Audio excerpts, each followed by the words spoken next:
Welcome to the Science and Paranormal with Dr. Yana and Dr. Elliott, where science meets the unexpected, where we delve deep into the mysteries that straddle the line between scientific inquiry and paranormal. Get ready for a mind-altering journey as we embark on this phenomenal discovery together on United Public Radio Network 107.7 FM.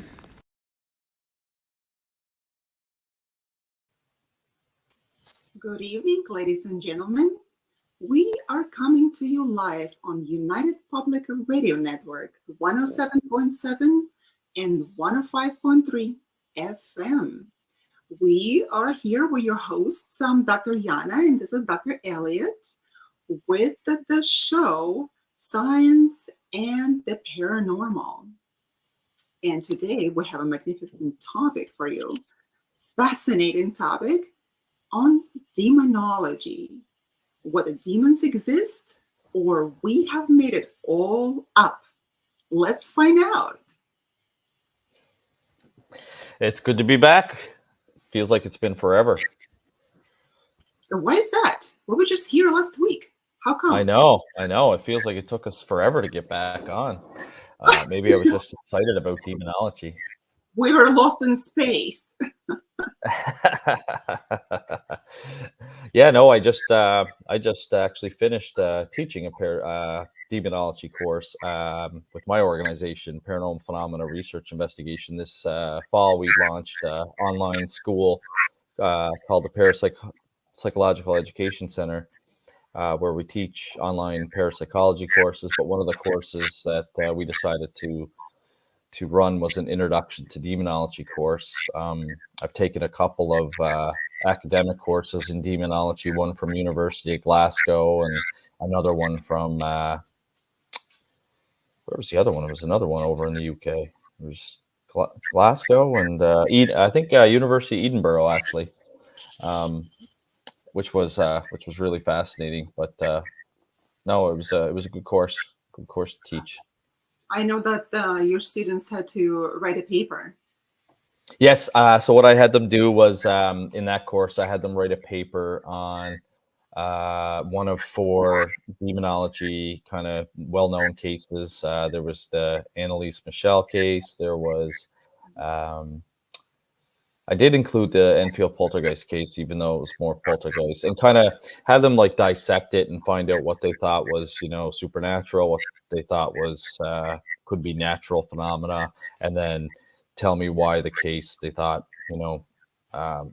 had like a demonic influence to it. So it was really interesting. I think everyone really enjoyed the course, and I know I've got a few people that want to take it next time we run it, which will probably be in January. So yeah, it'll be good. It's fun to teach too. I learn stuff too from students. They'll bring up a case maybe I hadn't heard of before, or a concept, and yeah, it's great. And the networking as well, I find is important. You always get to network with other people in the field, and I met some great people this past semester, some great students that I had. Now, are your students primarily in Canada, or they are international students as well? Most of them have actually, but one student that I have right now doing the poltergeist course is over in Italy. So he watches the. It's a flexible program. I designed it to be flexible because I remember, when I joined the Royal Canadian Mounted Police, I was trying to finish my Bachelor of Arts in Criminology. And I had gone off to be a trained police officer. And then once I finished my degree. And I had to do one course per semester because I was working full time and I was working shift work. So I understand the need to be flexible. So what I ended up doing is creating this online flexible learning where we do a live lecture once a week. But if you can't make it, then you can watch the pre-recorded version, and you have a week to catch up and do your discussion question and your readings before we get to week 2. Now, Dr. Elliott, if anyone would be interested in it, the whoever is listening to us or viewing us online, if anyone would be interested, can they also take that course in January? Yeah, yeah. It'll be posted probably soon because, like I said, we have this week we finish up our intro to parapsychology course, and then the week after that we finish up our poltergeist course, and then we'll probably start advertising for our courses in January. So keep an eye out in the next 2 weeks at ppri.net, and you'll see those advertised. Well, fantastic, fantastic. So, if anyone is interested, please check this out and definitely take the course because it's very informative and it covers so many different historical periods and not just the modern understanding of demonology. So, you will learn where demons come from, where the concept itself comes from, and how it transformed up to our days, to our modern days. So, please check it out. Yes, for sure. We start off talking about ancient demonology, which is one of the academic courses that I had taken from either Glasgow or Edinburgh. Um, but we can link stories about demons going as far back as the first documented civilization back in Mesopotamia. In fact, one of the famous demons that they had was Pazuzu, which is allegedly the demon that's based in the fictional movie The Exorcist. That was the name of the demon in that movie, Pazuzu, and he was considered the king of wind. And oftentimes, if the Mesopotamia society had a failed crop or dry season, they would blame, Pazuzu for that. And you can kind of see that all throughout history. When something goes wrong, we tend to believe it on or blame it on like an evil force or evil spirits. So it's really fascinating to kind of look at the socio-cultural background that comes with demonology as well. But then, of course, Dr. Elliott, who wants to be guilty of anything, right? We need to find Yes. a scapegoat. Yes, exactly. Yeah. Yeah, Exactly. it wasn't our fault that, we maybe didn't work as hard that year or that the weather was bad. They have to blame it on evil spirits, right? Yeah, and that was a Sumerian deity, of course, and he was one of the many Gala, that's the deities of the underworld. So we do go back to Sumeria, all the way back to Sumeria, to learn about deities. However, at that time, we already had the distinction between uh, angels. That's in the sense that we understand them now, good deities and bad deities. So they were not necessarily angels at the time. They were called angels, angels, right? Angelos, later in the Greek Hellenistic times. So they would get the name angel. However, before they were all deities, and there was no distinction between them on the nature of their divinity. However, they had different characteristics, whether they were good or bad. And that's how we will know it. Yes, for sure. There's lots of societies that would say that they had good deities and bad deities. Same with the Quran. The Quran has negative jinns, and they also have positive jinns. And a jinn would be considered, if it's a positive jinn, then it would be considered like an angel in Roman Catholicism. And if it was a negative jinn, then it would be considered like a demon. I'm obviously more familiar with the Roman Catholic perspective of demonology because that's what I was raised as, was Roman Catholic. So that's kind of what I've studied mostly. But certainly every religion, Buddhism, believes in good and evil.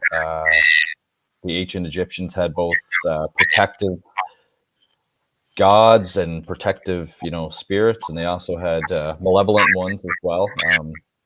Amut, for example, was one of theirs that was considered to be malevolent.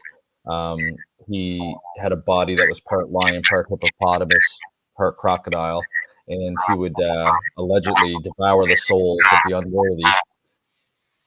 Which classification is he in? So he would be considered a demon or a malevolent spirit, and his name In was Amut. Christianity, right? In Christianity? Yeah. But there are Nope, different. that was.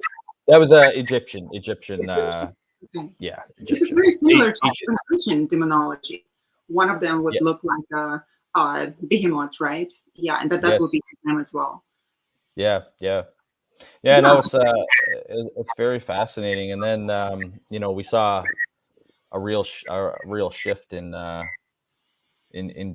demonology when we got into the 1600s with witchcraft, because witchcraft ended up becoming associated with demonology, and that was mostly in part through the Catholic Church promoting it like that, because they were really fearing paganism and the rise of paganism back then. So they would start to say that the pagan gods are not gods, that they're demons and things like that. So I know it became a touchy subject when I was teaching the course, because they always say to never talk about two things, which is politics and religion.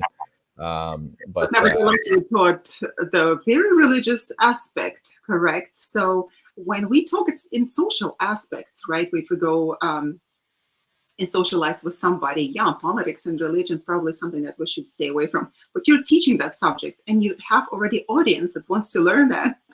So yeah, you I have know. I still had some resistance, which was interesting. But I mean, I always like a challenge. So uh, internal resistance, internal.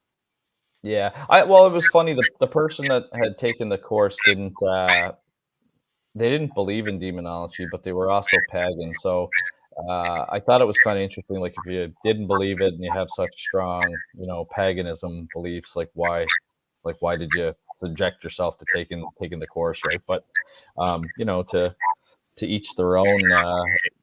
Like I said, I just presented the facts, and I even bashed my religion, which is Catholicism, because the Catholic Church did do a lot of bad stuff, like linking demonology to witchcraft, and a lot of people during the Salem witch trials lost their life. So But at the same time, it's a religion. If we look at the religion from the critical standpoint, right? If we just step aside, I was thinking about today on the Karl Marx.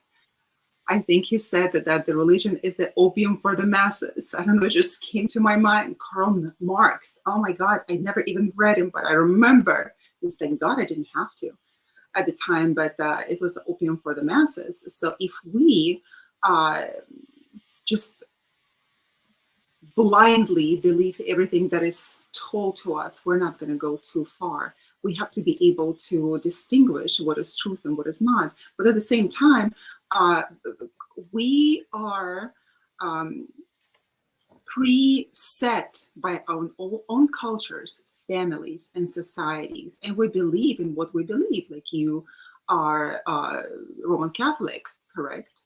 So yes. and you believe in that, and it was very difficult for you to overcome that. And also, like you said, they were bashing Catholicism. However, it wasn't really, because those are historical facts that you were stating, and a lot of bad things happen in every religion when they try to establish themselves, right, and establish dominion at the same time, so the masses would be obedient, and that's one of them. And we remember about the Mario's Maleficarum. If you remember that the what's it called, the Hammer of Witches of the 16th century, written by Kramer. He was the Roman Catholic clergyman who is essentially banished women and blamed women for his own erotic and sexual interests.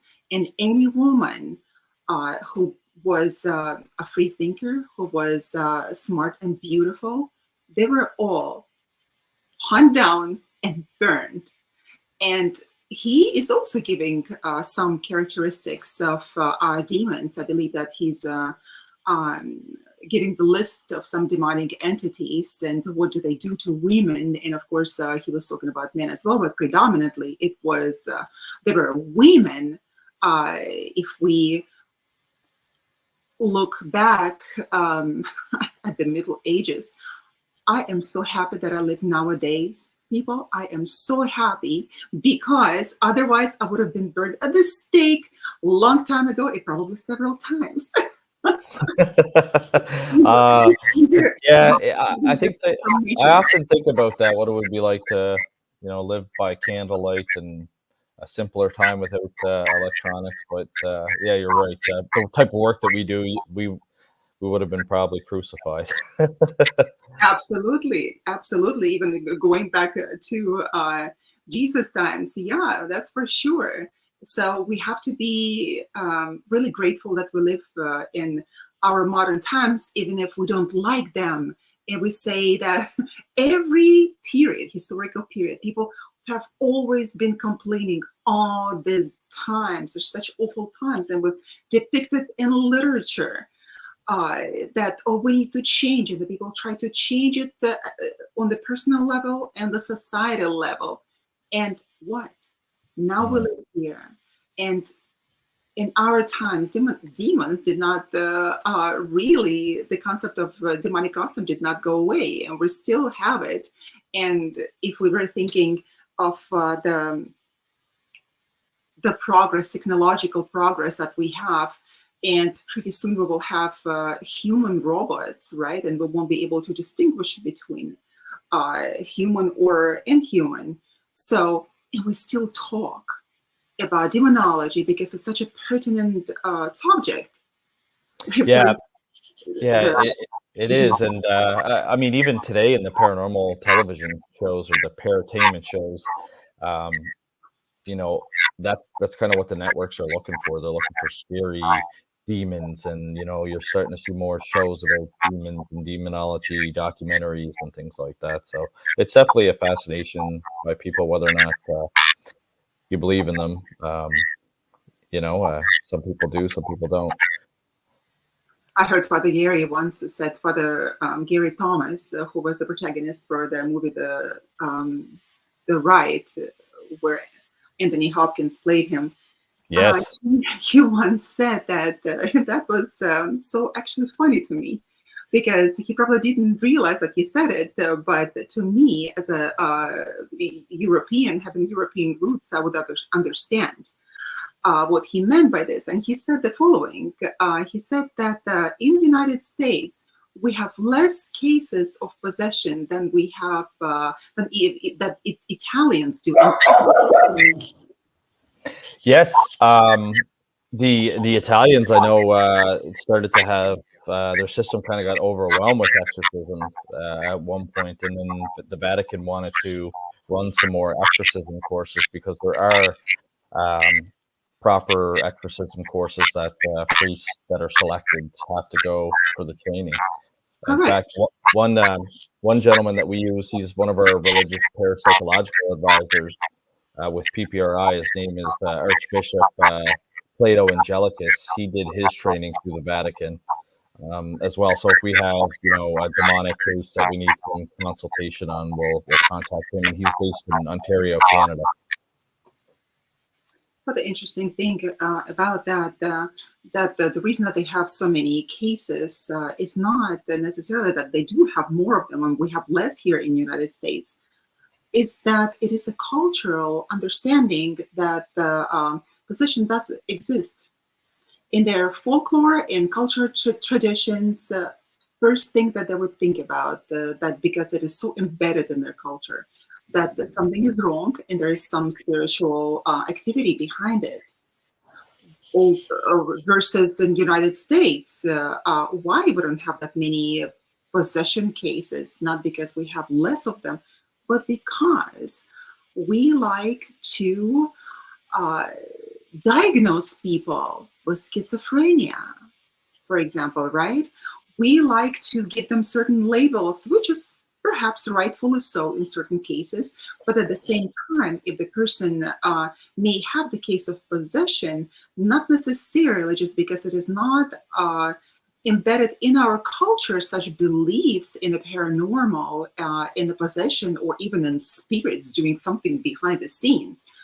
For example, even in the Christian population, many don't even believe that Christians can be possessed. How can you have a spirit also at the same time when the Holy Spirit is in your heart, is in your soul? So it is possible to be demonized. That's what they say, but also at the same time, the cases of possession are very much possible, just like in Germany with Annelies Michel. Yes, yeah. Yeah, actually, Archbishop Plato, I had him come on as a guest speaker when I was teaching the Introduction to Demonology course, and one of the students had asked about that case because, she's portrayed as somebody that was very pure, very religious, and he was explaining to us that when he did his exorcism training, that they had talked about that over in Rome, and she had a vision at some point during her experience of the Virgin Mary, and the Virgin Mary had told her that if she wanted the Virgin Mary to help her get over this demonic possession, that she could take it away from her. But she explained that basically, if she goes through with it, then she's going to be considered like a martyr for the demonically possessed. And Annalise Michelle, chose to go ahead and do that. Unfortunately, she died from during the autopsy. They found out it was dehydration and malnutrition, and the two priests were charged, but basically given time served, and they were going to charge their parents, but the court kind of looked at their loss and decided that was probably enough punishment for them. Yeah, so cases like that are published, and there's so many videos, very unpleasant videos that you can actually find published of the voices that were coming out of her, which were not her own voices. And yeah, it's very creepy. I play them in some of my lectures when I do public lectures in parapsychology. It's very, very disturbing. Very disturbing, and we don't really want to hear that. While those demons, they come from the other dimensions, and we know, for example, in different religious currents, demons are actually considered like human-like, with human characteristics. The only thing that they don't have is a human body, which is very interesting. And Zoroastrians, for example, also they have devas, right? Devs and devas. And they have very interesting classification of their own demons. But at the same time, what is a demon? If we look back into the history and we look at this terminology, demon, what is a demon? We will have to go back to Hellenistic Greece and understand that the demon was not pronounced as demon, he was a daimon. And daimon was actually the guardian angel. In fact, he was the genius.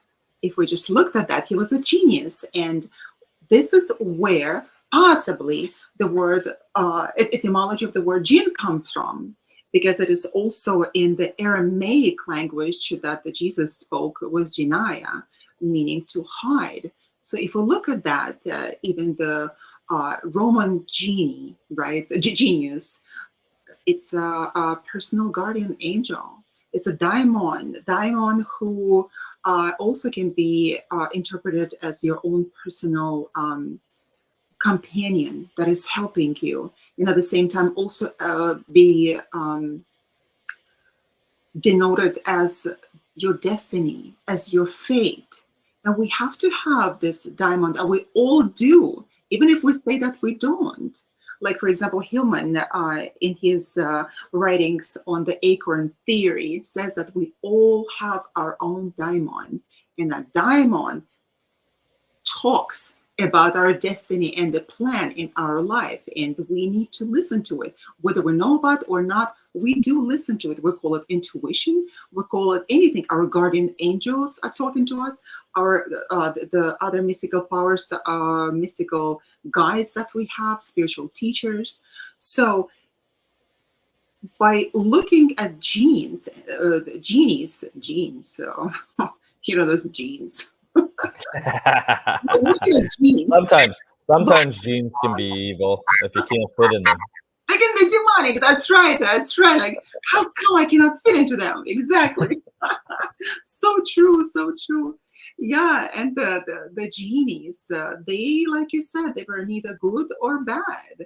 However, they would not be able to possess an individual on its own right unless the person was weakened. His willpower was weakened. The person was sick or morally weakened as well.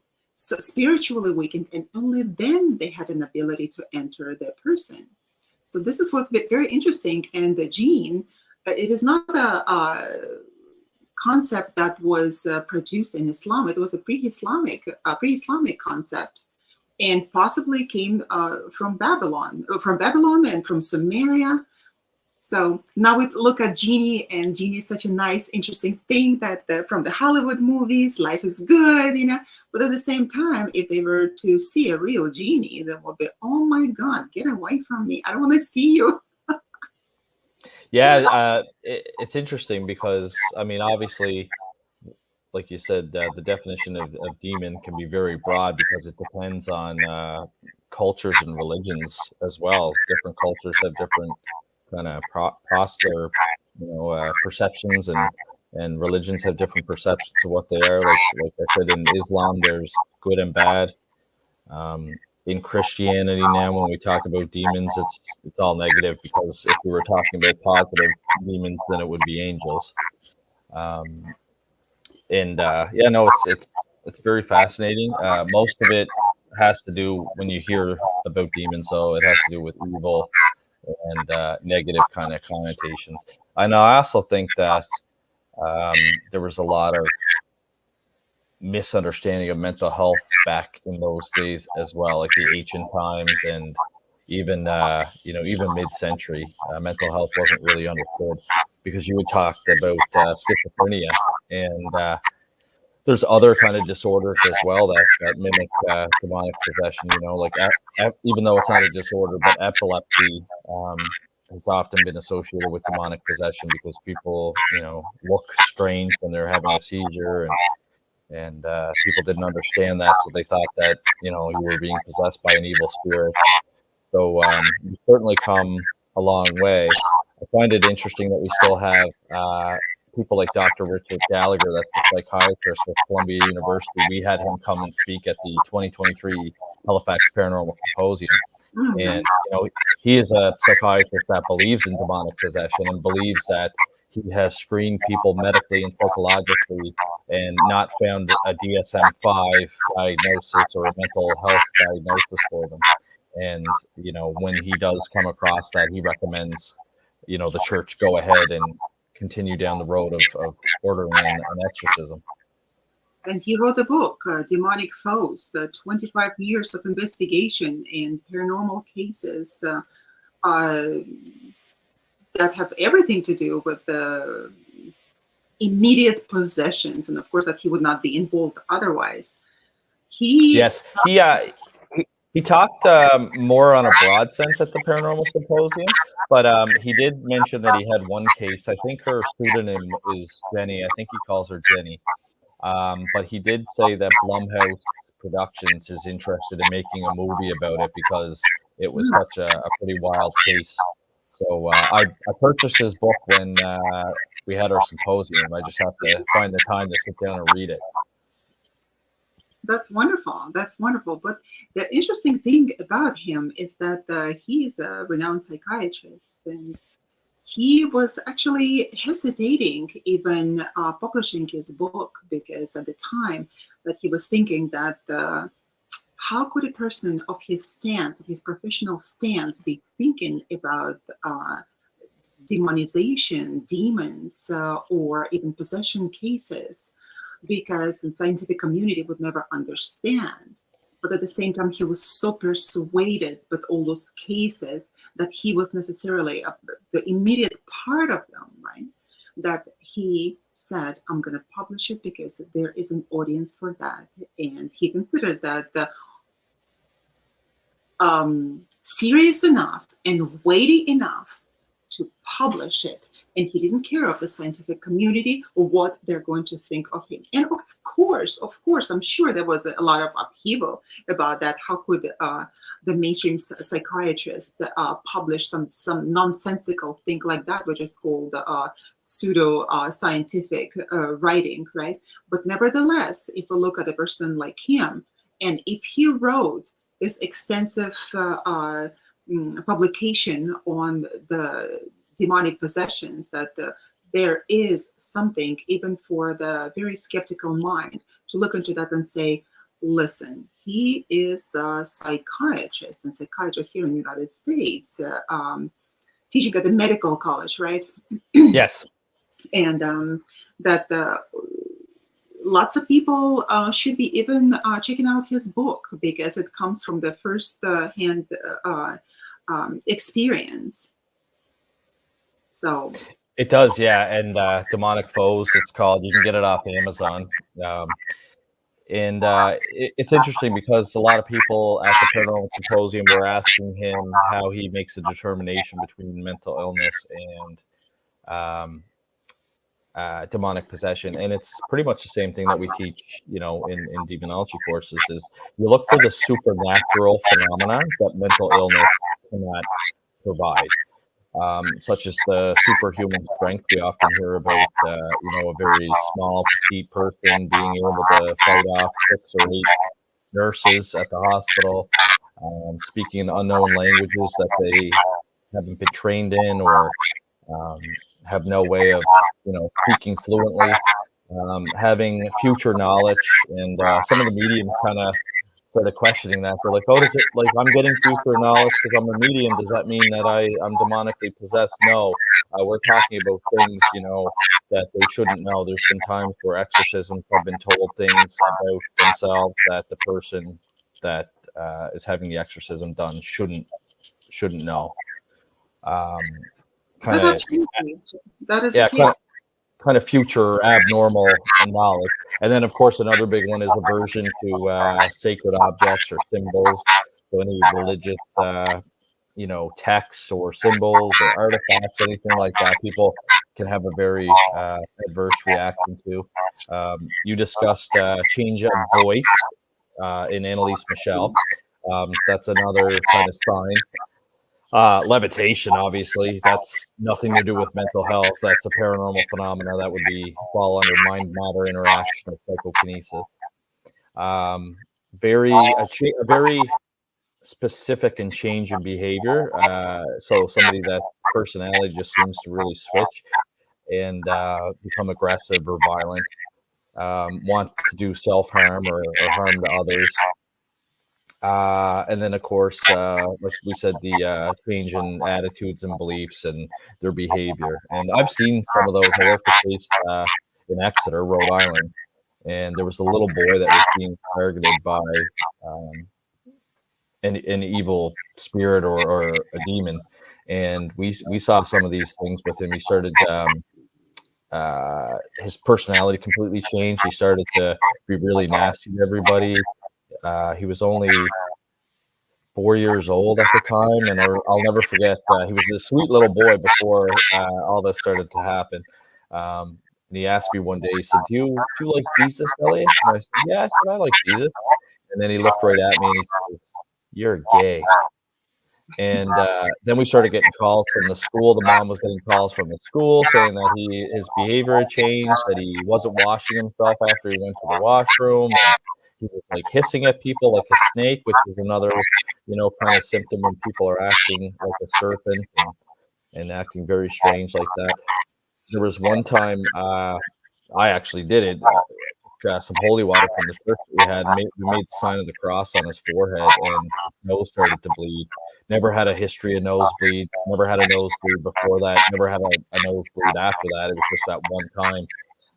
So you look for strange things like that, and it's not just one symptom. You have to look for, as many that you have. For example, somebody's hearing voices. That could very well be mental illness, as you know.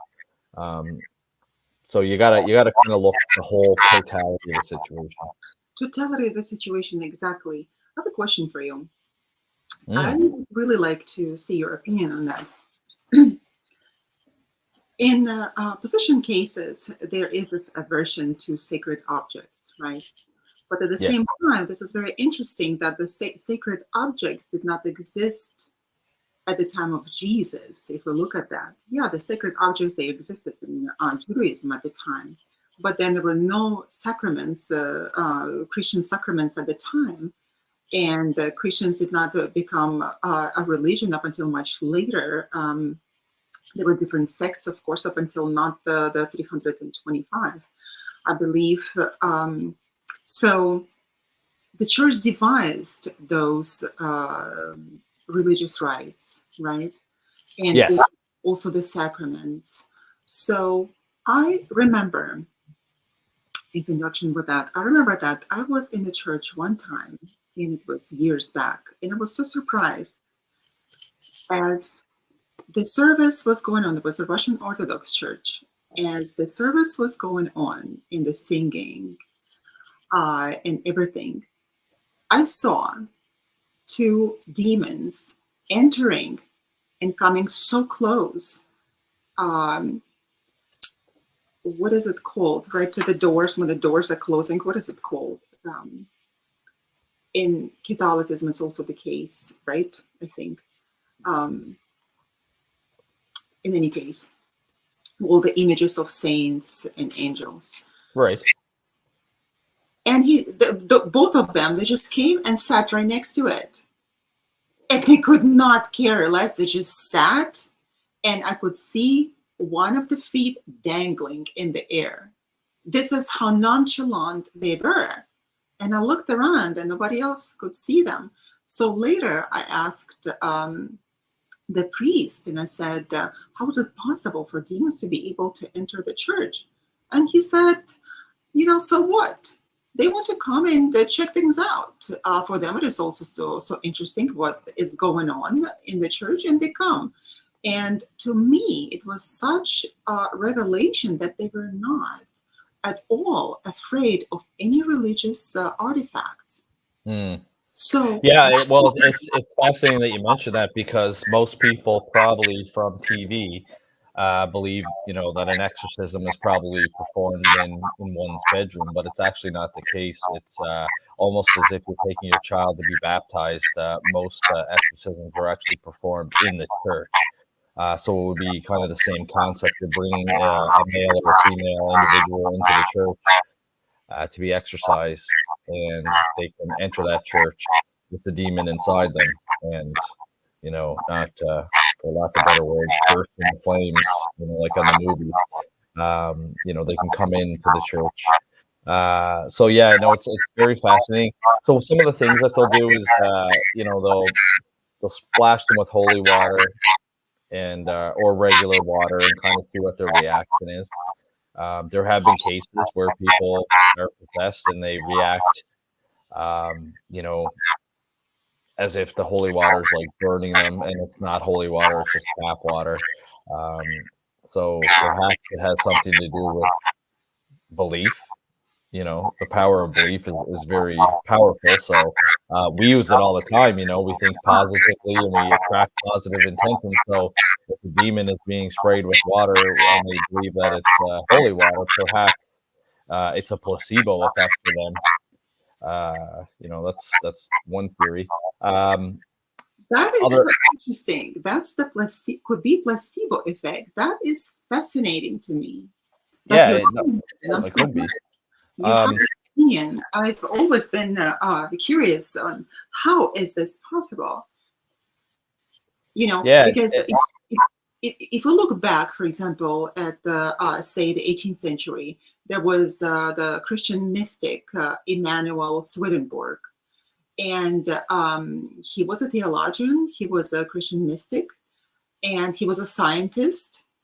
But then he was revealed in one of his dreams that on the nature of demons and the nature of heaven and hell.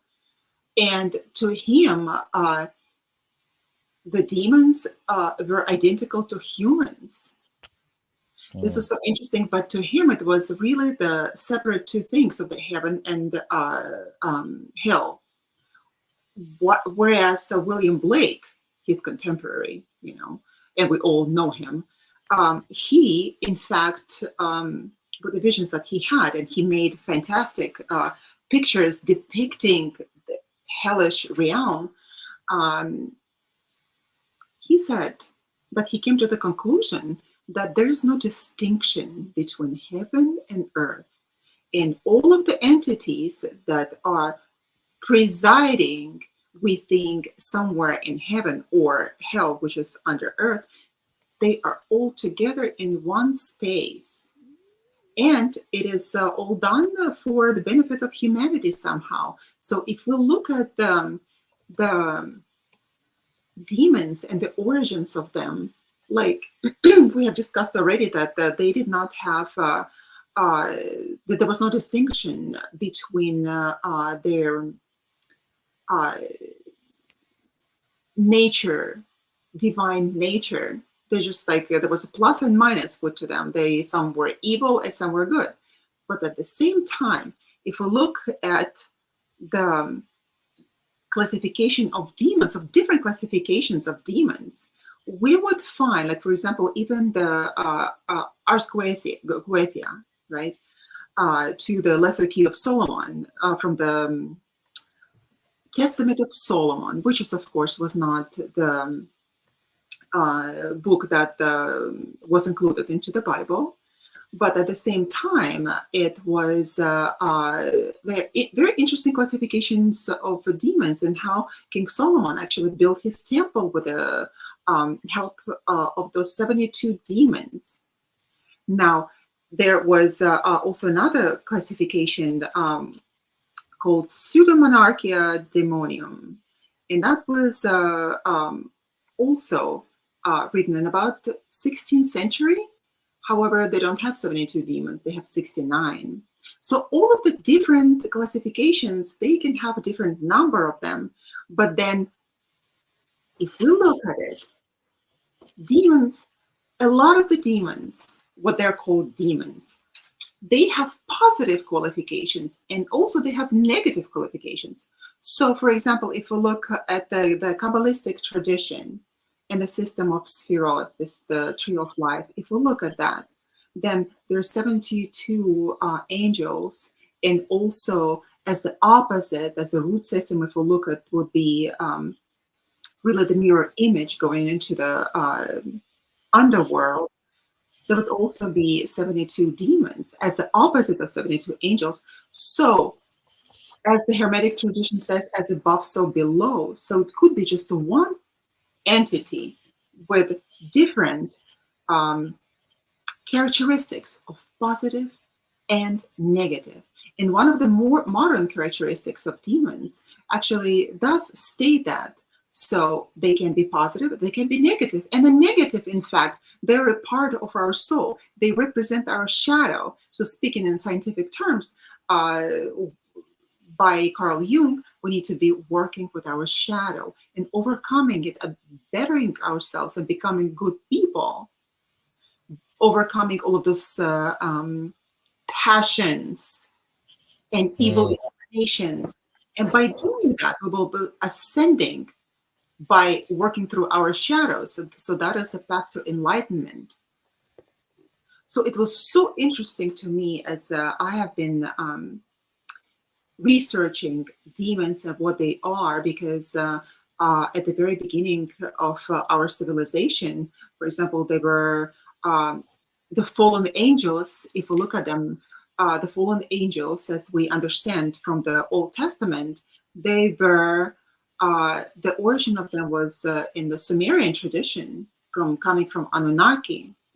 In Anunnaki, of course, they had a god Enlil and god Enki. And what do we have? A very similar story when they were, when they had the lesser class of deities called Egigi that were working to mine the gold, just say that rebelled. That rebelled, I did not want to do that work anymore. And God Enki created humanity to work and mine gold.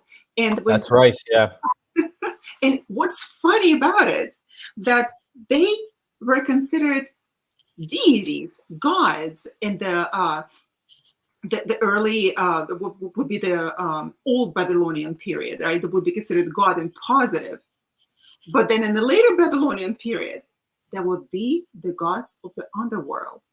So throughout the history, all these deities, they were jumping up and down, up and down, up and down, depending on the culture, depending on the historical period. So Yeah, that's very fascinating for sure. The Anunnaki and their belief, and I've actually heard it be pushed as far as talking about not necessarily like we always hear about Michael the Archangel, for example, in Christianity. But I actually heard one person that interpreted the tablets as Michael might actually have been a fleet of spaceships from the Anunnaki. And Gabriel, the other archangel, might have been another fleet of ships from the Anunnaki. And it's really fascinating to listen to people's perspectives on that. But that is one big thing to keep in mind with Christianity, with demonology is it is all about interpretation. If you actually look at the story in Revelation about when Michael the archangel fought, Satan or the great dragon. When they casted them out, they didn't say that they actually casted them out to hell. They actually said that they casted them down to earth. And so some people have kind of interpreted that they're down here with us on earth, and that's where we end up getting tempted by evil and possibly possessed at the absolute worst case because they're down here living with us, waiting for judgment day. Another kind of concept, about demons coming down to Earth is that they're just kind of here in a temporary state with us until final judgment day, and then once judgment day comes, then the demons will be cast to this other place and confined in hell. So it's really interesting that different theologians, different historians, and even just different individuals have different beliefs and different interpretations. And I mean, a lot of the texts that we get from ancient times, we have to kind of decipher and interpret, so there can certainly be different meanings, and it's a really interesting but really complicated kind of area. it is very complicated indeed. It We is. are coming to you live on United Public Radio Network 107.7 and 105.3 FM, and you are listening and watching to Science and the Paranormal with Dr. Elliott and Dr. Yana. And we're continuing our conversation here. Let's talk about such an interesting topic as dissociative identity disorder. I'm sure Mm, it fascinates many people, and it is still a very unresearched illness. And yes. not many therapists they want to deal with it. Nobody wants to even work with people with a dissociative identity disorder. Yes, we just talked about this a little bit this past week in our poltergeist course because dissociative identity disorder oftentimes comes up with living agents in poltergeist cases as well. It's a theory that's thrown around that these individuals are suffering from DID or dissociative identity disorder. They have multiple personalities. They could be totally, that have a total like different behavioral pattern about them, speech pattern about them, and when they slip into this other state, they also suffer from memory loss. So they might not necessarily know or remember what they were doing at that time. And there has been memory loss in demonic possession cases. So when somebody is acting as if they're demonically possessed, when they finally come back to their true selves, they won't remember being demonically possessed, which does kind of fit one of the symptoms of DID. That is very interesting because DSM-4, I didn't find it in DSM-5 somehow. There is such a notion of possession trance. Mm. And a possession trance is a single or episodic alteration in a state of consciousness characterized by replacement of customary senses of the personal identity by a new identity. So, if we have that in medical classification, in medical, that the medical world is actually accepting this phenomena, even giving it a name, that actually stops being something extraordinary and could be uh, viewed through the lens of the parapsychology, correct? Yeah, parapsychology or psychiatry if it's in, if it's in the DSM. Did you say it was in DSM-5? That was four, DSM-4. I didn't find it in DSM-5. But the thing is that they used to have such a thing as a spirit release technique in the past. I'm not quite sure whether they still use it in psychiatry to do that with the people suffering from dissociative identity disorder. But that was a very interesting technique of the past that they employed. And there were so many published cases of success. So That's interesting that they would have removed it in the DSM-5. Yeah, I'm possession not. trance, that's a very interesting possession trance. So I guess we're moving forward. If I didn't find it in the DSM-5, maybe four, four at least thought that was a very serious thing as a possession trance. So Yeah, we can be looking at that because what I realized through my own research in hypnosis and working with so many people doing also the past life regression and just simply the regressive hypnosis, I've noticed that simple things as having a good vision and having a bad vision changes under hypnosis. So I would hypnotize a person, bring them into the state, alpha state, and then I will bring them back. And they will still be hypnotized. They will be in the trance. And then I would tell them that they're able to see perfectly, and they do.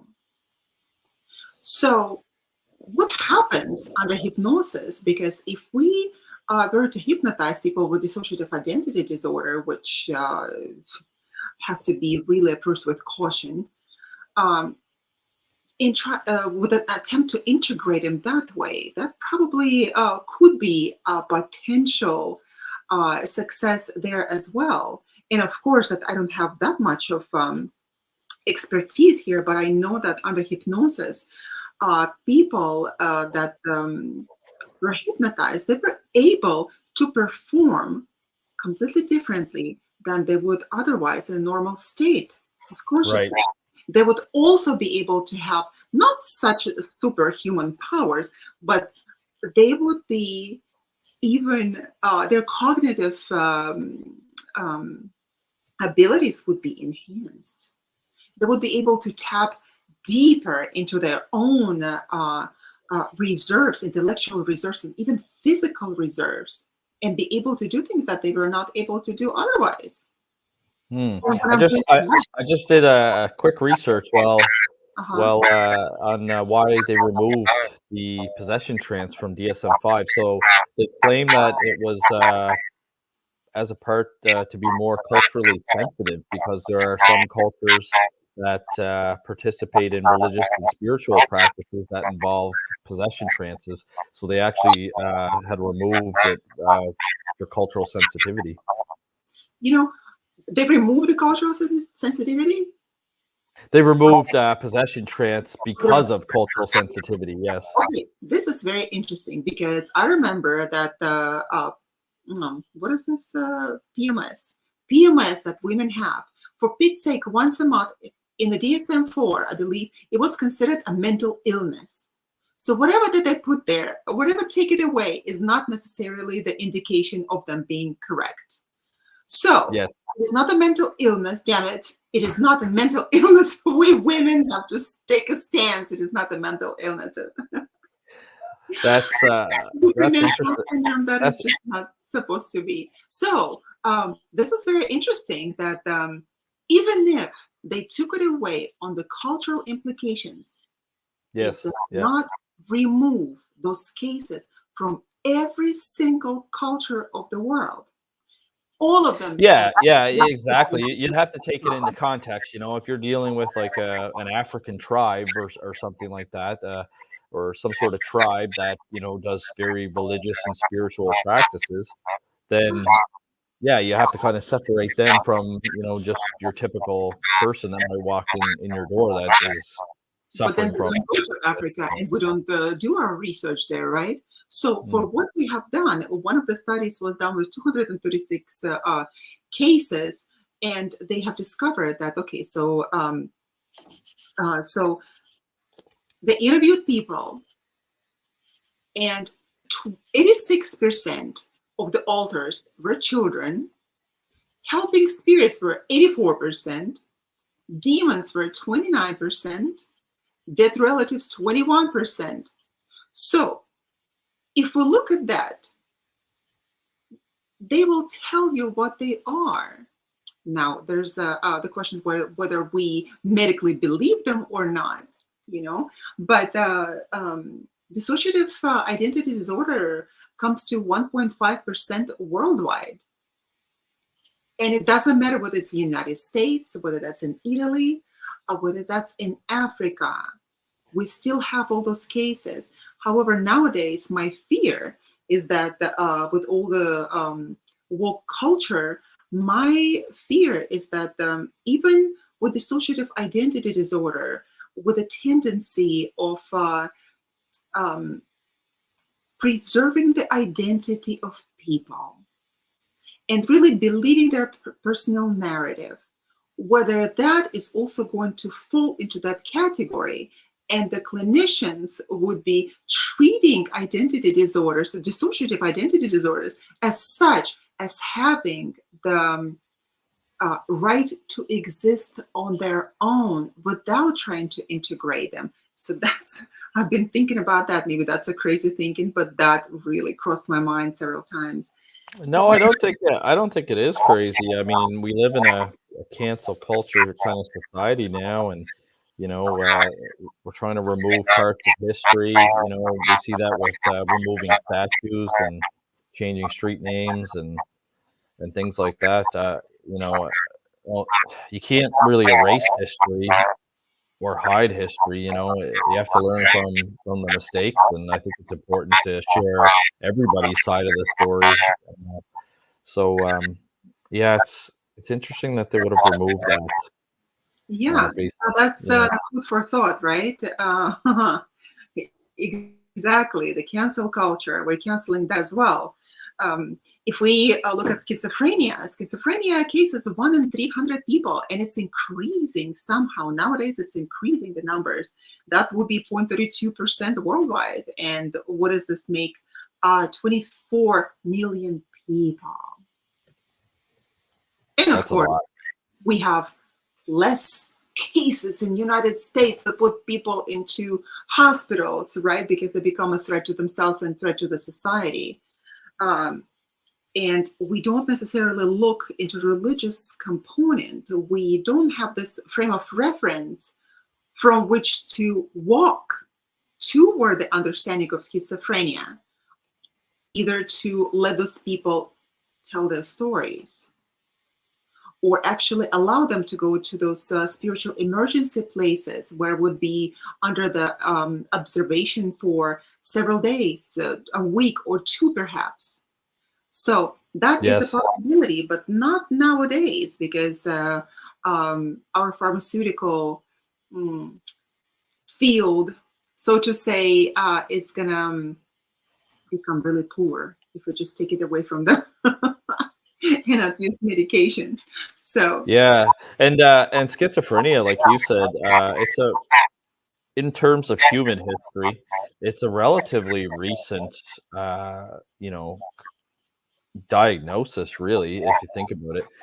It's there are some historical texts dating back to the ancient and medieval times, you know, especially during the witchcraft era in the 1600s, but also before Christ, even in ancient Egypt, there have been lots of reports of people displaying signs of schizophrenia. But of course, back then they wouldn't have had any idea what that is. So again, it's and that kind of goes back to about all the stories that we hear about, you know, in the ancient times about demonic possession. Maybe there wasn't as many demonic cases back then as we think there was, just because there was such a poor understanding of mental health back then. Uh, and unfortunately, when cases are so old like that, you can't really go back and reinvestigate them because there's just not the you just don't have the evidence there to go back and look at it. It was called perhaps the divine madness at the time, right?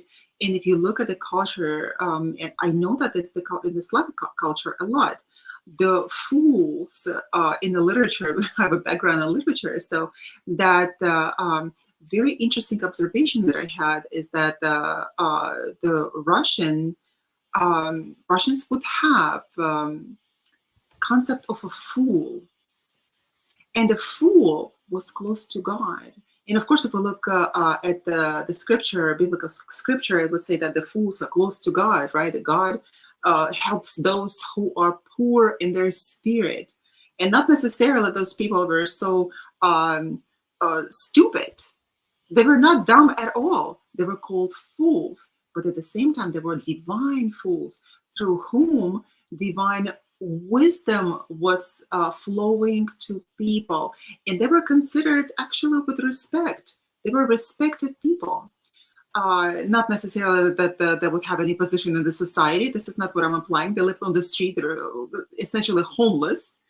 But nevertheless, there was this phenomena of divine fools. So this divine madness, probably. So if someone was walking in the street in Egypt, speaking rubbish and waving hands and talking to himself, that would not be anything weird because that was a part of the society. Nowadays, you go outside, yeah, you see homeless. Here in San Diego, we see lots of homeless people, and they talk to themselves, lots of mental illness there. We don't think that they're divinely possessed. We don't stop and listen to them, right? We walk away. The So, next time Sarah calls me a fool, I'm gonna tell her that I'm a divine fool. exactly. Some divine fool. I'm a divine fool. I like that. So, yes. That's funny. Yeah, no, it's interesting. Are you familiar with any Russian versions of demons?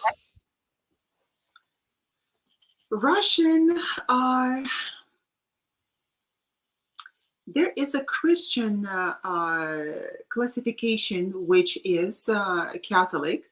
There's also Russian Orthodox, but they are very similar.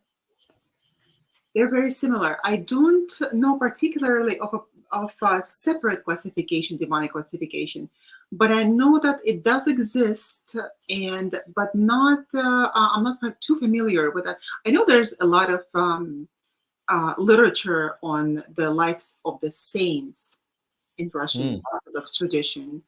I believe it's more than in Catholic because that was really revered and understood as something very special to the culture. There's not that much information, I believe, in the literature, although the Russian, now he's Ukrainian, he was from Ukraine, writer, his name was Gogol. The first name before he changed to Gogol was Yanovsky. And he was writing a lot on the folklore and things that were happening in Ukraine a couple of centuries ago that would be depicting the true folkloric understanding of the demons. And there were a lot of movies that were done based on those folklores. and so interesting. And this is how we learned about the even demons, about the demonic manifestations and behavior, because otherwise, in a modern society, we don't really think about it. I remember not at the time when I lived in that haunted house for 10 years. I remember the one time I saw something that would be similar to this folkloric narratives of Russia and Ukraine, and actually the Slavic narratives. I remember that my daughter, she was 8 months old probably, and then she would wake up at 1 o'clock in the morning every single night, and I wouldn't even get any sleep whatsoever. 1 o'clock, it was just was midnight or 1 o'clock all the time, and you just like you essentially slide off your bed and you walk on your floors into her bedroom, thinking like, what is happening? So that was, we could never figure it out why she was crying uncontrollably, and we couldn't even console her. Up until one time, I said, okay, I get off bed. I'm not even saying that I'm coming because I was so mad. I did not announce my coming. I was so mad, and imagine like not sleeping every single night. So I walk into that room and I look at her crib, and there is the demonic entity sitting on the edge of her bed, swinging his foot that is closer to the floor and playing with her as if she's a cat. And the child is crying and screaming, and that entity, it just blew my mind when I saw something like that in my own house. And the entity was uh, looked like, of course, the body of a donkey that was walking on his on 2 feet, was gray, covered with hair, and the nose was actually the nose of a pig with ears and long tail. All I did is say, get out of here. What else can you do? Wow. Yeah. So that entity, oh my God, that entity had the guts to walk right by me in the door frame, walk right by me, went into my bedroom, went into my closet, and disappeared in the ceiling. I'm like, what is going on? What is going on? So I turn on the lights and I go into my closet and I look at the ceiling, and there was the entrance to the attic, which I never knew existed for so many Right. years living there. And I Yeah. looked at Yeah. it, there was an entrance to the attic. So that entity went into that entrance and was hopping on the roof, and finally jumped off and stood outside by the big we had one of those huge standing lights there, the street lights. So it was very bright, and I saw it standing outside, and as soon as he tried to move in, I actually opened the door and said, don't move it, don't even think about it. And it didn't. So they obey our own free will. So if we look at our folklore, for our fairy tales, mythology, and if we see something there that people before us already depicted and wrote stories about it, that it is quite possible that we can see it now as well.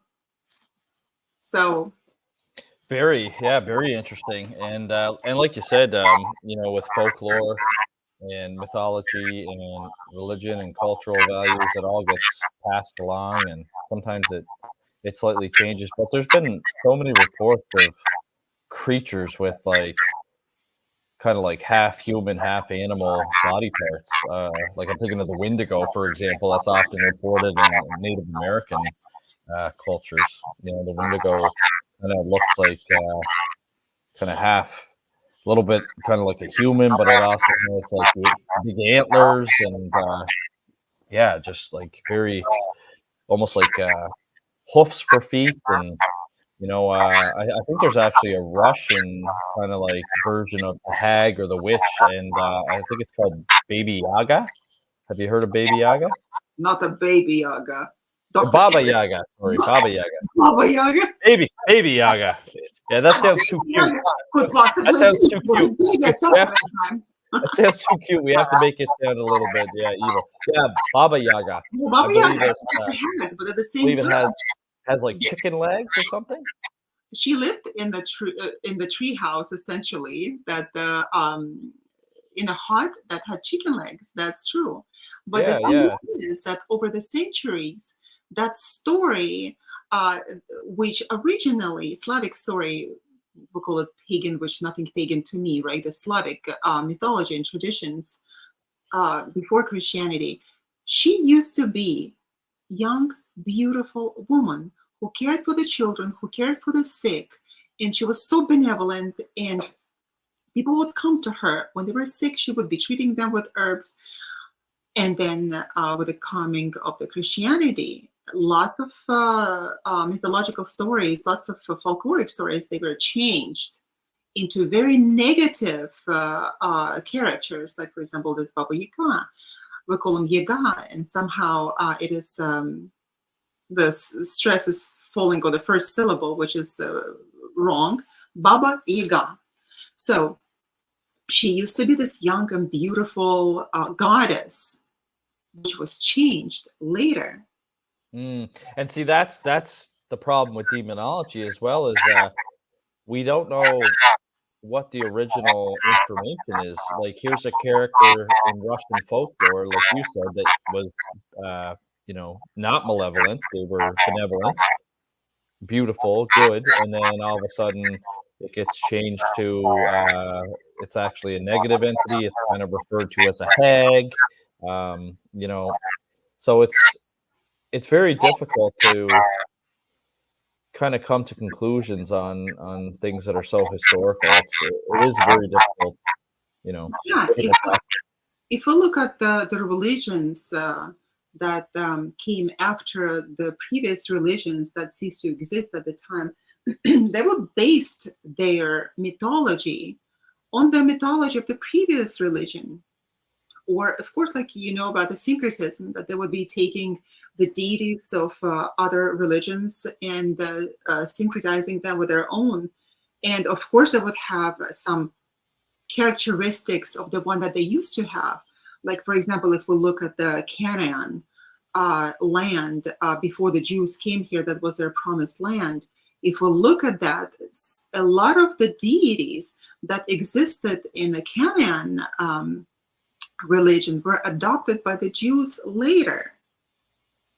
And the same is with the god Marduk, for example, right? And Marduk was, he's a negative entity in the Bible, but he was a king Marduk as well. But some say he was the son of Enki.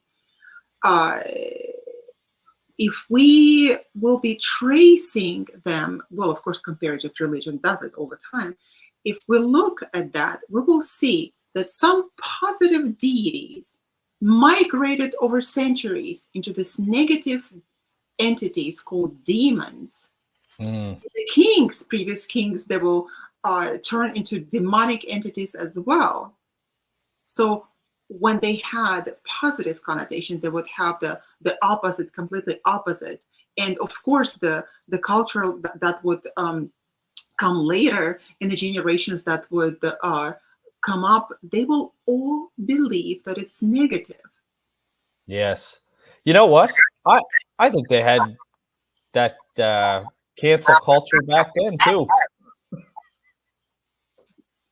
You because had they what? see. What did you say? I didn't hear I that. said I said I think they had cancel culture way back then too, because they seem to be canceling everything, from good deities and bad deities and good demons and bad demons. I think they had culture cancel culture back then. That's very interesting.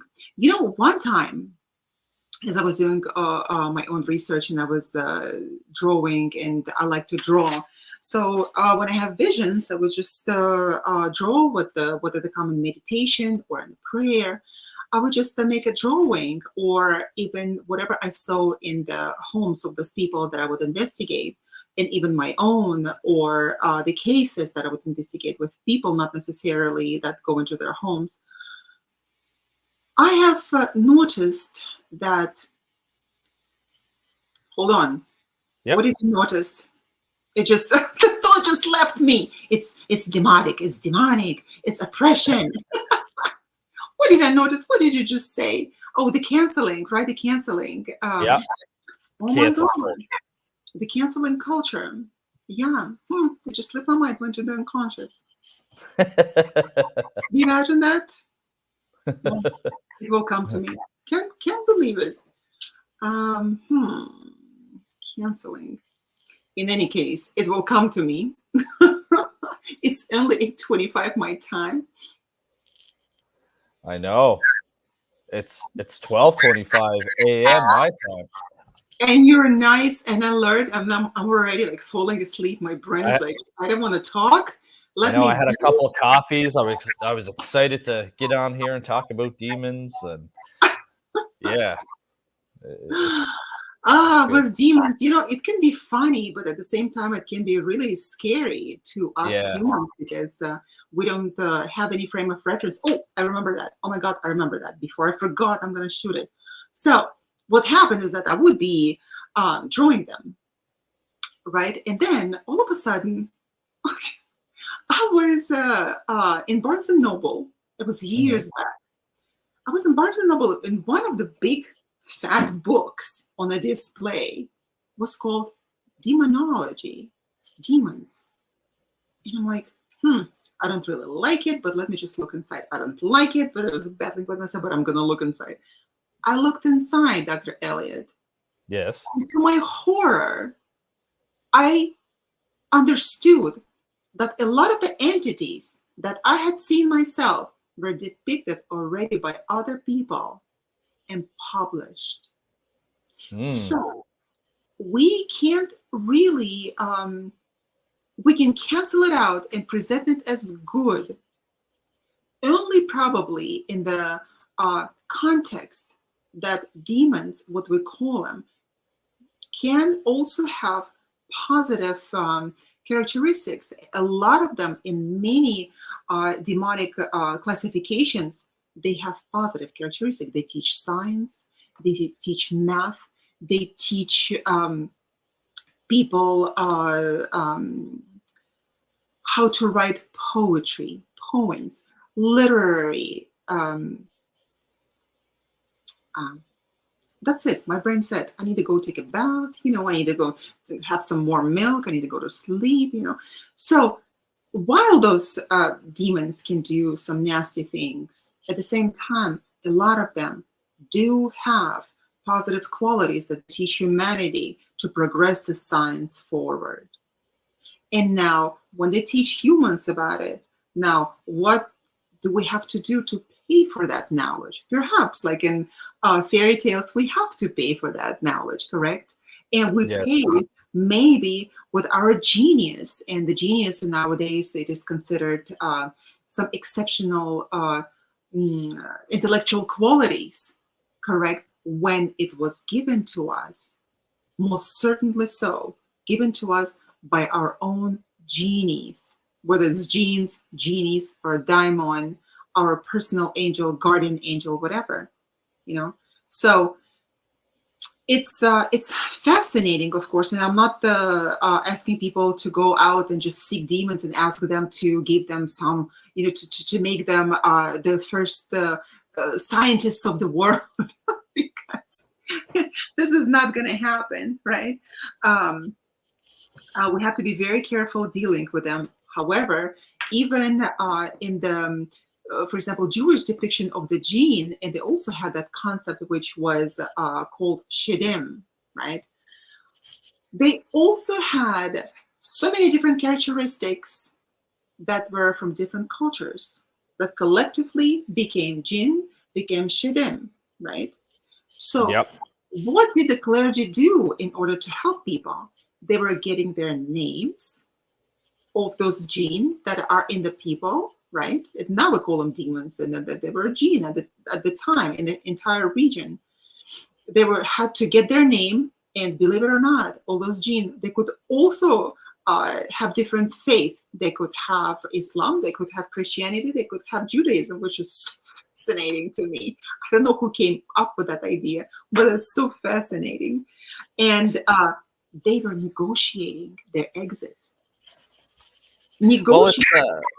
it's interesting that you mentioned, like good demons, because when you go back and look at some of the other history as well, a lot of the other religions and cultures used to believe that their bad demons today were good. I know in Japanese folklore, I believe that they call their demons Oni, O-N-I, Oni. And back then, they were kind of like protective spirits, and now they're kind of more portrayed as, malevolent and negative. And same with Hinduism. Asuras used to be considered kind of good, and they would protect from evil. But over time, the asuras are now kind of more associated with malevolent deities. So I think it goes back to our theory that they had cancel culture and woke culture back then too. Yeah. So if we look at that, at the time, they were doing whatever they wanted to do, right? With that, and now with this canceling culture, maybe we are witnesses of a very interesting phenomena right now. That perhaps all these demons are going to become the um, we'll start having the positive qualities if we look at how media promotes through different kinds of films and different documentaries. You watch. Mark my words, after this podcast, we're going to start seeing the evil demons become good demons again. And they heard it first on Science and the Paranormal. Exactly, exactly. We called it. We called it. That's out. That's how it is going to be, and which Yeah, no, is it's fascinating though. I agree with you. You know how a lot of these cultures and religions had, positive spirits, and it was all good stuff, and then it somehow over history changed to being considered negative and malevolent, and that's kind of the society that we're in right now. Like I said, the TV networks just love that stuff. The scarier and the more evil that you can present a case, the more that the networks like it. yeah. With dealing with demons, demonic entities. I can't really say whether demons or not, and they all have so many different names, just like they used to happen before. And you have to get a name. I also get the name. I get the name, and this is how I'm able to deal with them. And the interesting thing is that those negotiations that the Hebrews had at the time, we have it in archetypal psychology. We negotiate for these archetypes that what do they want from us. We negotiate their exit as well. So how does that differ with um, science and religion? Where do we put that line, Dr. Elliott? Where do we draw that line? Where? That's a good question. Where do you? I don't think that we're going to be able to solve it today, but we can at least theorize and hypothesize about it, and try to find some solutions for it, because there were people before us, and behind as well. They're standing there with their books, massive books of research.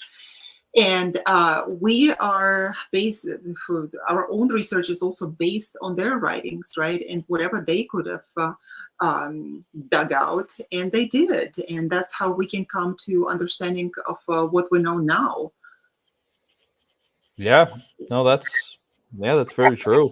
Um, it's yeah, it's fascinating, and that's why I always get my students as well to do your own research as well, because it's important to kind of dig into the stories. When you teach a course, it's only kind of surface level, and like even just tonight, us discussing it's interesting to kind of see that we've noticed a, a change, like what we see today in modern society. We see a lot of change from benevolent spirits that were good and helpful that were later on converted over to being negative and evil.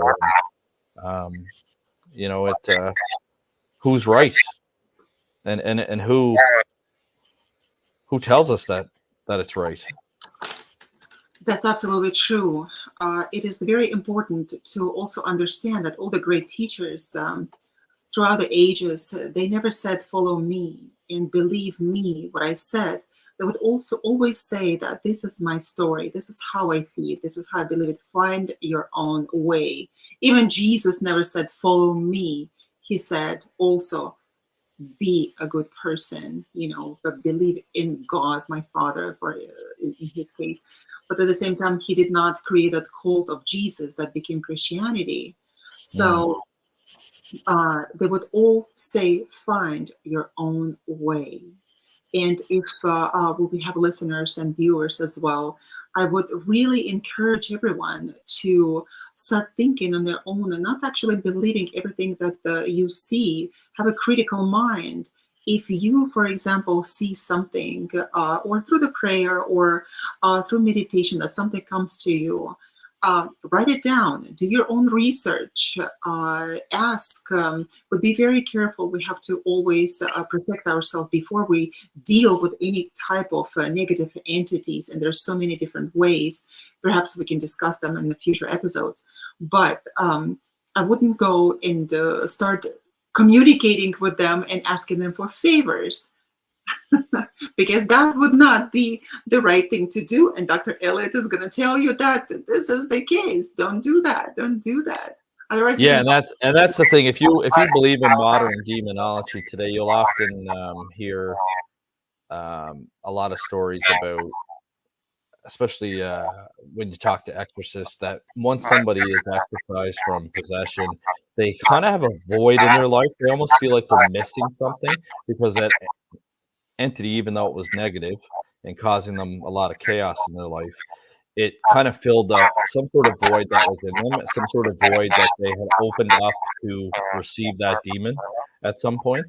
And sometimes, especially in the early stages, when the demon's trying to gain your trust, they almost become like a friend to some of these individuals because they're giving them kind of a little snippet of future information that might turn out to be true.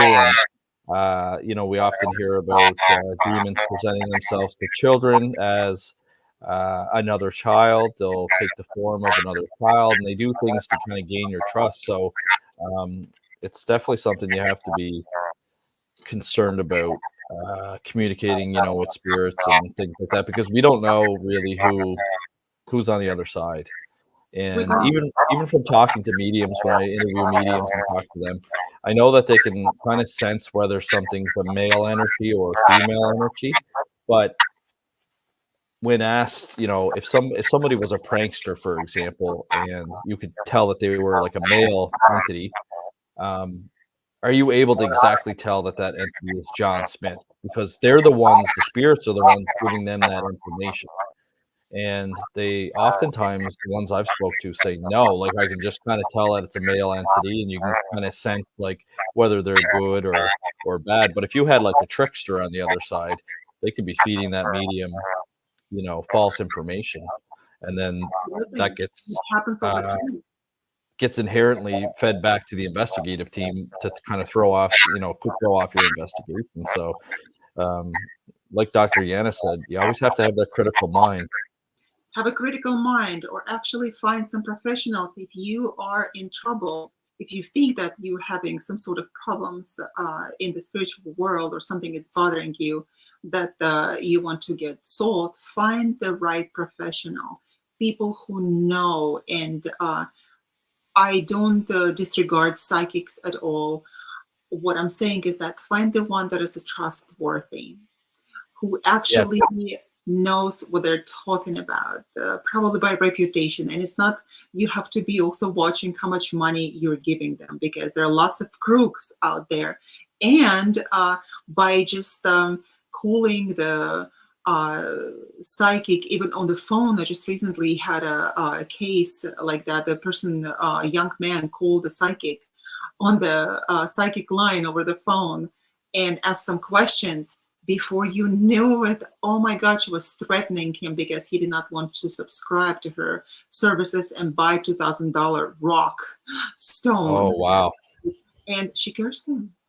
Yeah, there's still lots of scams out there, unfortunately. I mean, that's how parapsychological investigations begun, was investigating scams, and they still exist today. But even if that was a scam, at the same time, there can be unclean people with unclean spirits. So just by saying few words like "let you be cursed" or "you will never be happy," by just producing this type of energy that is directed at this person, could actually make it stick to him and to his destiny. And why? Because he opened the door. Because he opened the door and he gave permission to this person to enter his life. And the thing is that it doesn't matter that I warned him not to do that, and he did it again. And that actually, I hope that he will never do it again, but because his life almost was ruined at the time.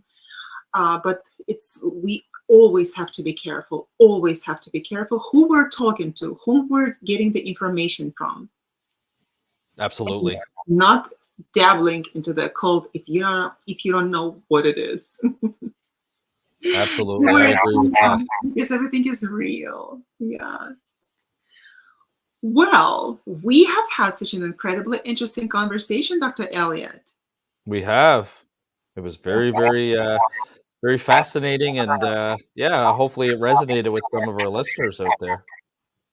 Yes, and I hope that you learned something new today. And I hope that you join us for future episodes. That would be wonderful, absolutely wonderful. And please send us your questions because we want to answer your questions, whatever questions that you have. We will do our best to respond. Yes, if you have any questions, please email us at scienceandtheParanormal@ppri.net or visit our website at www.scienceandparanormalpodcast.com. Absolutely. We'll be waiting for your questions and comments. This was Science and the Paranormal podcast with Dr. Yana and Dr. Elliott. We're going to go to sleep soon. On the United Public Radio Network 107.7 and 105.3 FM. We are wishing all of you good night and hope that you join us next time. Good night. Good night. See you next week, guys.